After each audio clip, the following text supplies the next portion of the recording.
One innocent आशी और cruel Krrish.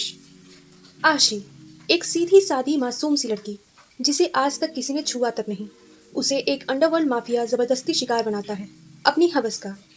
जब दिल चाहे खिलौने की तरह उससे खेलता है, उसके गोरे बदन पर अपने प्यार के निशान छोड़ देता है, उसके होठों के रस को जब चाहे चूस लेता है। वो माफिया किंग है क्रिश। क्या क्रिश का वह वहशीपन बदलेगा प्यार में, या फिर यह कहानी कुछ और रंग लाएगी? कहते हैं कि अगर आप किसी का भला करते हैं तो आपके साथ भी अच्छा होता है, लेकिन शायद हर जगह यह बात सही साबित नहीं होती, क्योंकि आशी ने बचाई थी क्रिश की जान, पर नतीजा यह हुआ कि क्रिश बन गया आशी की जिंदगी का सबसे बुरा ख्वाब। यह कहानी है यह एक अंडरवर्ल्ड माफिया क्रिश की, जो दुनिया वालों की नज़रों में एक बहुत बड़ा हॉलीवुड एक्टर है। दुनिया की नज़रों से दूर जो अंडरवर्ल्ड दुनिया है, क्रिश उसका बेताज बादशाह है। अंडरवर्ल्ड में किसी ने भी क्रिश का चेहरा आज तक देखा तक नहीं, क्योंकि वह हमेशा एक ड्रैगन मास्क लगा कर रहता है। क्रिश एक हार्टलेस क्रूअल माफिया है, जिसके लिए किसी की भी जान लेना बहुत आसान है। एक सुपरस्टार की इमेज में वह जितना अच्छा लगता है, उससे कई ज़्यादा बुरा वो माफिया किंग के रूप में होता है। और लड़कियों के साथ बिस्तर पर तो वो जानवर से भी ज़्यादा बदतर हो जाता है। अमेरिका। क्रिश अपनी सेक्रेटरी लिंडा के साथ 5 स्टार होटल के स्वीट में था। लिंडा मन ही मन में क्रिश को चाहती थी, पर क्रिश वो लिंडा का इस्तेमाल केवल अपनी फिजिकल नीड पूरा करने के लिए करता था। वह भी बहुत बेरहमी से। क्रिश और लिंडा जिस रूम में थे, उस रूम से आ रही आवाज़ों से यह अंदाज़ा लगाया जा सकता था कि क्रिश क्या कर रहा होगा। लिंडा की दर्द भरी सिसकियाँ बाहर तक आ रही थीं। क्रिश ने उससे पूरे कपड़े फाड़ दिए थे। लिंडा अक्सर फॉर्मल स्कर्ट पहनती थी, जो इस वक्त ज़मीन पर कहीं पड़ी हुई थी, और कृष्ण ने लिंडा के गोरे शरीर पर बहुत प्यार से निशान यानी लव बाइट दे रखा था।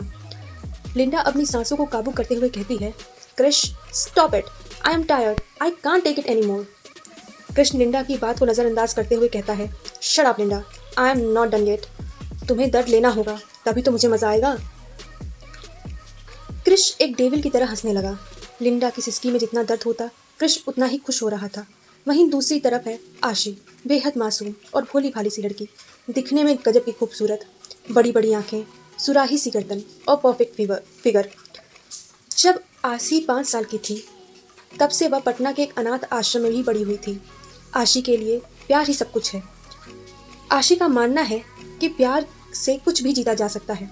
दरअसल आशी पढ़ने में बहुत होशियार थी। वह अनाथ थी। 5 साल की उम्र में नवीन जी ने उसे अपने आश्रम में ले आए थे और अपनी बेटी की तरह पाला था। नवीन जी का खुद का एक बेटा भी था, समर अवस्थी। जब वह 18 साल का हुआ तो आगे की पढ़ाई करने वो अमेरिका चला गया। उसे देखकर ही आशी ने भी यह सपना देखा कि वह भी एक दिन अमेरिका जाएगी। समर उसके लिए प्रेरणा था। आशी का सपना है अमेरिका में पढ़कर वहाँ एक पारंपरिक भारतीय फैशन डिज़ाइनर बनना और भारत का नाम दुनिया भर में रोशन करना, जिसके लिए उसे फैशन डिज़ाइनिंग कोर्स करना होगा और अमेरिकी लोगों को पसंद नापसंद के बारे में भी जानना होगा। इसीलिए उसे उन लोगों के बीच जाना था, ताकि वो फैशन से रिलेटेड उन लोगों की मानसिकता को समझ सके। लेकिन प्रॉब्लम ये थी कि ना तो उसके पास इतना पैसा था और ना ही कोई स्ट्रॉन्ग कनेक्शन। आज से पहले 2 बार आशी ने स्कॉलरशिप के लिए अप्लाई किया था, लेकिन बात नहीं बनी। आज साइबर कैफे में डरते हुए आशी ने भगवान का नाम लेते हुए रिजल्ट देखा तो उसकी खुशी का ठिकाना ना रहा। रिजल्ट देखकर वो खुशी से झूमने लगी। आशी को स्कॉलरशिप मिल गई थी, वो कैलिफोर्निया के एक बहुत बड़े कॉलेज में। आशी अपनी खुशी बांटने के लिए वापस अनाथ आश्रम आती है। उसके चेहरे की चमक देखकर नवीन जी बहुत खुश थे। आशी उन्हें बताती है, बाबा मेरा सिलेक्शन हो गया है, मुझे कल ही निकलना है। यह सुनकर नवीन जी एक पल के लिए मायूस हुए, लेकिन दूसरे ही पल आशी की खुशी में शामिल भी हुए, क्योंकि आशी अपने सपनों के करीब जा रही थी। आशी पैकिंग कर लेती है, उसे कल अमेरिका के लिए फ़्लाइट लेनी थी, इसीलिए उसे आज ही दिल्ली के लिए निकलना होगा। आशी सभी से मिलने के बाद नवीन जी का आशीर्वाद और विदा लेने के लिए उनके पास जाती है। आशी देखती है कि नवीन जी दीवार की तरफ मुंह करके अपनी गीली आंखों को पोंछ रहे हैं। यह देखकर हंसती खिलखिलाती आशी के आंखों में भी आंसू आ जाते हैं। ऐसा नहीं था कि आशी जाने से बिल्कुल भी दुखी नहीं थी, लेकिन वह जानती थी अगर आज वह अपने कदमों को पीछे लेगी तो ज़िंदगी में कभी भी आगे नहीं बढ़ पाएगी। उसे अमेरिका जाना है, ताकि वह अपने आश्रम के बाकी बच्चों के लिए, जिन्हें वह भाई बहन मानती है, उनके लिए कुछ भी कर पाएगी और सबके लिए एक मिसाल बनेगी। वैसे भी इस आश्रम की हालत आजकल कुछ ठीक नहीं थी। आशी चाहती थी जल्द से जल्द वो अपने पैरों पर खड़ी हो जाए और इस आश्रम को संभाले। आशी मुस्कुराते हुए नवीन जी के पास जाती है और उन्हें पीछे से टोकते हुए कहती है, बाबा, आप नहीं सुधरेंगे ना? आप फिर से रो रहे हैं। मैंने कहा था ना, मैं जल्द ही आ जाऊंगी। आप बस अपना ख्याल रखिए और मेरा इंतज़ार कीजिएगा। आशी की बात सुनकर नवीन जी अपने आंसू पोंछते हुए कहते हैं, मुझे बस तुम्हारी सुरक्षा की चिंता है कि इतने बड़े देश में तुम अकेले कैसे रहोगी। तुम बहुत छोटी और मासूम हो, बाहर की दुनिया बहुत खतरनाक है। इस पर आशी मुस्कुराते हुए कहती है, आप चिंता मत करो बाबा, मैं अपना ख्याल रखूंगी। मैं छोटी बच्ची हूँ क्या? वैसे भी समय है ना मेरा ख्याल रखने के लिए। आप में चिंता बिल्कुल मत कीजिए। बस मेरे जाने के बाद आप अपना ख्याल रखना, क्योंकि जब मुझे विश्वास होगा कि आप यहाँ पर ठीक हैं, तभी मैं वहाँ मन लगाकर पढ़ाई कर पाऊंगी। आशी की बातों ने मरहम का काम किया और नवीन जी मुस्कुराते हुए कहते हैं, तुम बिल्कुल चिंता मत करो, मैं अपना ख्याल रखूंगा। आशी एक बार फिर सभी से मिलकर सभी का आशीर्वाद लेकर वहाँ से निकल जाती है। निकलते वक्त आशी के चेहरे पर एक बड़ी सी मुस्कान थी, लेकिन बस में बैठते ही आशी फूट फूट कर रोने लगती है। दरअसल आशी ने उन लोगों के सामने नहीं रो रही थी, बड़ी मुश्किल से उसने अपने आंसू संभाले थे। लेकिन सच तो यह था कि उसे भी उन लोगों से दूर जाने में बहुत तकलीफ हो रही थी। आशी को यह डर था कि अगर सबके सामने वह रोएगी तो वो लोग उसकी और भी ज़्यादा चिंता करेंगे। आशी उन लोगों के सामने खुद को कमज़ोर नहीं दिखाना चाहती थी।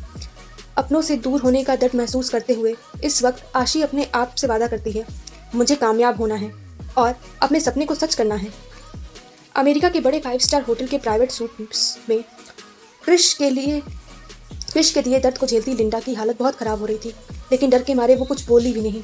ऐसा नहीं था कि क्रिश उसके दर्द का अंदाज़ा नहीं था, वह जानता था लिंडा दर्द में है, लेकिन उसे दर्द देने में मज़ा चौगुना आ जाता था। थोड़ी ही देर में लिंडा उसे बर्दाश्त करते हुए बेहोश सी हो जाती है। फिर कुछ ही देर में क्रिश सेटिस्फाई होकर लिंडा से अलग होता है और बालकनी में जाकर सिगरेट पीने लगता है। इस वक्त वह सिर्फ अपने बॉक्सर्स में था और उसकी अपर बॉडी पूरी तरह से नेकेड थी, जिससे उसकी मस्कुलर बॉडी बहुत ही ज़्यादा अट्रैक्टिव लग रही थी। नीली आंखें, गोरा रंग, 6.2 height, 6 pack abs, cold face और तीखी जॉलाइन। सिगरेट की कश लेते हुए इस वक्त कुछ सोच रहा था, तभी अचानक उसके फ़ोन पर रिंग होता है। वह कॉल रिसीव करता है। उधर से किसी की आवाज़ आती है, किंग, हमारा जो हथियारों का कंसाइनमेंट ऑस्ट्रेलिया से आने वाला था उसे रास्ते में जब्त कर लिया गया है और फिलहाल वह कस्टडी में रखा गया है। उन हथियारों को कड़ी सुरक्षा के साथ न्यूयॉर्क ले जाया जा रहा है। इससे परेशान होकर हमारे सभी डीलर्स हमसे पैसे की मांग कर रहे हैं। यह सुनकर कृष्ण अपने कोल्ड फेस के साथ कहता है, डोंट वरी, वह माल कहीं नहीं जाएगा। तुम सिर्फ इतना बताओ कि किस रास्ते से जा रहा है। उधर से वह आदमी बोला, किंग, मैंने पता लगाया है, वह मैनहट्टन शहर के मुख्य हाईवे से ले जाया जाएगा और फिर न्यूयॉर्क हेडक्वार्टर में जमा कर दिया जाएगा। ठीक है, तुम मेरा इंतज़ार करो, मैं थोड़ी देर में आता हूँ, कहकर कृष्ण कॉल डिस्कनेक्ट कर देता है। वापस अपने कमरे में आकर कृष्ण की नज़र बिस्तर पर बेहोश पड़ी लिंडा पर जाती है। कृष्ण बिना कुछ सोचे टेबल पर रखा हुआ पानी का जग लिंडा के चेहरे पर उड़ेल देता है, जिससे झटके के साथ लिंडा उठ जाती है। What the hell is this? Who dares? चिल्लाते हुए वह सामने की तरफ देखी। अपने बॉस का कोल्ड फेस देखकर वह थोड़ा शांत हो जाती है। लिंडा कृष को देखते हुए कहती है, What the hell is this, कृष? ऐसे उठाते हैं क्या किसी को? बकवास बंद करो और चुपचाप चलो, एक ज़रूरी काम पर लगना है। ऐसा कहकर कृष्ण बिना उसकी बात सुने रेडी होने क्लोजेट के पास चला जाता है। कृष्ण का ऑर्डर पाते ही लिंडा भी जल्द से अपने कपड़े ढूंढती है और पहन लेती है और रेडी होते ही, क्योंकि कृष को किसी का वेट करना पसंद नहीं, दोनों ही तुरंत रेडी होकर वहाँ से निकल जाते हैं। लिंडा जल्दी से कार में बैठते हुए पूछती है, क्या हुआ कृष, कुछ प्रॉब्लम है क्या? इतने शॉर्ट नोटिस पर हम कहाँ जा रहे हैं? चुपचाप चलो, सब बताता हूँ। पहले यह बताओ मेरा आज का क्या शेड्यूल है? कृष ने कहा, जिसके जवाब में लिंडा ने अपने सेक्रेटरी वाली अंदाज में शेड्यूल बताना शुरू किया। कृष, आज एक शॉपिंग मॉल के उद्घाटन में तुम्हें जाना है, उसके बाद एक बहुत ही बड़े डांस रियलिटी शो में तुम चीफ गेस्ट हो और फाइनली तुम्हारी न्यू मूवी की ओपनिंग है, वहाँ तुम्हें फंक्शन अटेंड करना है। ठीक है, सभी को कैंसिल कर दो, कृष एक खूंखार एक्सप्रेशन के साथ बोला। यह सुनकर लिंडा के पैरों से जमीन खिसक गई। व्हाट? यह क्या कह रहे हो तुम कृष? यहाँ आशी अमेरिका में लैंड कर चुकी थी, एक अलग ही देश जहाँ का रंग ढंग और बोलचाल सब कुछ अलग है। एक ऐसी जगह जहाँ आशी किसी को नहीं जानती सिवाय समर के। आगे क्या होगा ये आशी को भी पता नहीं।